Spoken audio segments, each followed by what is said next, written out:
नमस्कार किसान भाइयों, मैं अशोक पाटीदार पुनः आपका स्वागत करता हूं। आज हम लोग महाराष्ट्र में नासिक जिले के नामपुर तहसील के पास में टेंडा गांव है, यहाँ आए हैं। और यहाँ पे जो है ये ड्रैगन का बगीचा आप देख सकते हैं, ये लगा हुआ है। और जो ड्रैगन का बगीचा है हमारे नितिन जी भाई साहब का है। सबसे पहले मैं नितिन जी से परिचय करा दूं। नितिन जी और इनके पिताजी पिछले 10 वर्षों से किसानों को अलग अलग प्रकार के पौधे और बागवानी के लिए कंसल्टेंसी देते हैं।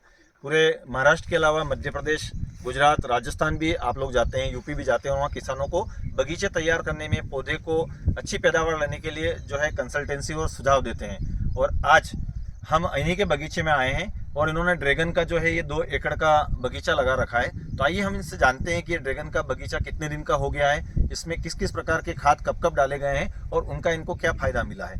तो नमस्कार भाई साहब। नमस्कार। हमारे किसान आपकी महत्वपूर्ण समय और जानकारी से काफ़ी फ़ायदा पहुंचाएंगे। तो थोड़ा आप बताएंगे कि ये बगीचा कितने समय का हो गया और कब कब इसमें सर, ये क्या क्या बगीचा 19 महीने का अभी कंप्लीट हुआ। 19 महीने इस महीने बगीचे को complete हो हुआ। गया। जी, तो ये जंबो वैरायटी है इसका, ड्रैगन का। ये ड्रैगन की जंबो वैरायटी जी जो लाल निकलता है अंदर से, जी बराबर।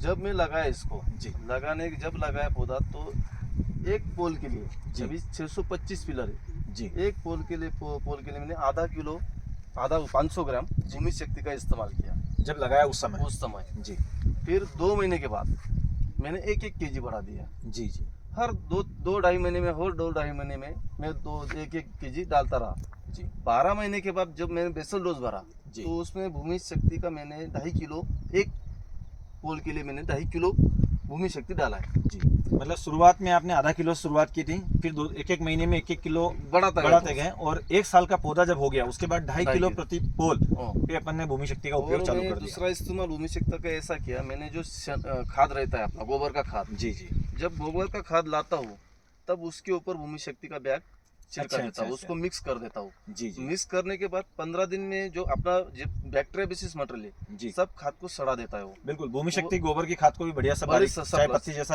सड़ा देता है। बिल्कुल बिल्कुल, वो इस्तेमाल करता हूँ। वो भी इस्तेमाल और उसमें क्या है, जो अपना अंदर जो ह्यूमनी का जो प्रादुर्भाव रहता है जी वो कम हो जाता है। जो जी। खाद की वजह से ह्यूमनी आती है अपनी, जी, वो जी। कम हो जाती है। फंगस और जो नेमाटोड्स वगैरह लगने की समस्या सब होती कम हो जाती वो है। कम हो जाती है। और मैं भूमि शक्ति के पीछे क्यों पड़ा, आप मेरी जमीन देख रहे, थोड़ा सा चुनखर जमीन है मेरा, जी जी बराबर। और आपका भूमि शक्ति में सब बैक्टीरिया और जिप्सम बेस्ड मटेरियल, बिल्कुल बिल्कुल। और उसका इस्तेमाल मुझे बहुत ज़्यादा हुआ। जी जी। अभी भी हम ये देख रहे हैं कि पौधा जो है ये 1 साल के आसपास का हुआ है, लेकिन इस पे बहुत सारे फल 1.5 साल के ऊपर, 1.5 साल के आसपास, सॉरी 1.5 साल का पौधा हो गया है। और आप देख सकते हैं कि जो ये पौधा है इस पे बहुत सारे फल लगे हैं। करीब करीब एक पोल पे 45-46 जो है फल इस प्लांट पे लगे हुए हैं पूरे इस पोल के ऊपर।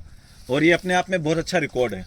और मैं शुरू से ही मुझे ऑर्गेनिक खेती पसंद है। जी जी। मैं रासायनिक खेती करना नहीं चाहता। यानी कि इस पूरे प्लांट में आपने किसी प्रकार का कोई भी रासायनिक खाद का उपयोग नहीं किया। कोई भी रासायनिक का इस्तेमाल नहीं किया। अगर डाउट है तो आप एक पत्ता भी लेके जा सकते हो, एक फल भी लेके जा सकते हो, रेसिड्यू फ्री निकाल के दे सकते हो। मेरा पहले ही सोचा, अगर मेरे बेटे को मुझे खेती हैंड ओवर करनी है तो मुझे ऑर्गेनिक खेती की तरफ बढ़ना पड़ेगा। बहुत अच्छी बात है। भैया ने बहुत अच्छे रिजल्ट भूमि शक्ति खाद के ड्रैगन में लिए हैं। प्याज में भी इस्तेमाल किया था। प्याज में भी आपने? लाल प्याज में इस्तेमाल किया था, बहुत अच्छा रिजल्ट आया लाल प्याज में। लाल प्याज में बहुत अच्छे लाल प्याज का इस्तेमाल क्यों कर किसान, क्योंकि बारिश में फंगस का अटैक जमीन में से बहुत आता है। बिल्कुल बिल्कुल। और अपना बैक्टीरिया बेसिस तुम्हारा भूमि शक्ति है, तो फंगस के लिए वो बहुत अच्छा है। बिल्कुल बिल्कुल। अगर आपने नीचे से भूमि शक्ति का इस्तेमाल ज्यादा किया तो स्प्रे करने की ऊपर जरूरत नहीं। बिल्कुल सही बात है। और साइज भी बढ़ जाती है। साइज भी बढ़, और 2 बार डालो, एक प्याज लगवाने के बाद और प्याज 1.5 महीने के हो जाने के बाद भी भूमि शक्ति डाल सकते हो आप। मतलब आपका ऐसा अनुभव रहा है प्याज में कि एक तो बोवनी के समय जब बीज की छुपाई अपन करते हैं उस समय भूमि शक्ति डाला, उसके बाद 1.5 महीने का जब प्याज हो गया तो एक बार डबल से उसको और डाल दो, तो उससे जो है प्याज की क्वालिटी, उसका कलर, साइज, सारी चीजें बहुत अच्छी बैठेगी। तो किसान भाइयों, भूमि शक्ति हर प्रकार की फसलों में बहुत अच्छा रिजल्ट देते जा रहा है। अभी तक हमने केले में, गन्ने में, संतरे में, नींबू में, अमरूद में, अनार में सभी जगह रिजल्ट लिए थे। ये पहला वीडियो मैं ड्रैगन फ्रूट का बना रहा हूँ महाराष्ट्र के नासिक जिले के नामपुर गांव में। और आप सब किसान भाई जो भी किसी भी प्रकार की बागवानी या अच्छी खेती करना चाहते हैं, अपनी मिट्टी को सुधार कर आगे जो है भविष्य की खेती सुधारना चाहते हैं, तो आप भूमि शक्ति खाद का उपयोग करिए और अपने मिलने जुलने वाले और परिचित किसान भाइयों को भी भूमि शक्ति खाद डालने की सलाह दीजिए। नितिन भैया, बहुत बहुत धन्यवाद आपकी महत्वपूर्ण जानकारी के लिए। आशा है कि आप सब किसान भाई नितिन भैया के सुझाव और सलाह से अच्छी खेती करेंगे। इसके अलावा भी आपको जो बागवानी की फसलें और उसके लिए कंसल्टेंसी चाहिए तो नितिन भैया आपकी सेवा में हमेशा अग्रसर रहेंगे। उनके नंबर जो है मैं नीचे और आपको दे ड्रैगन दूंगा। का पौधा लगाने से लेके माल निकालने तक सब गाइडेंस करूंगा। कोई किसान अगर ड्रैगन की खेती भी करना चाहते हैं तो नितिन भैया पौधे से लेके पूरा माल निकालने तक और अच्छा उत्पादन लेने तक की जितनी भी कंसल्टेंसी सजा और सलाह है वो आपको प्रदान करेंगे। और हम सब लोग बहुत बहुत धन्यवाद करते हैं नितिन भैया का। Thank you.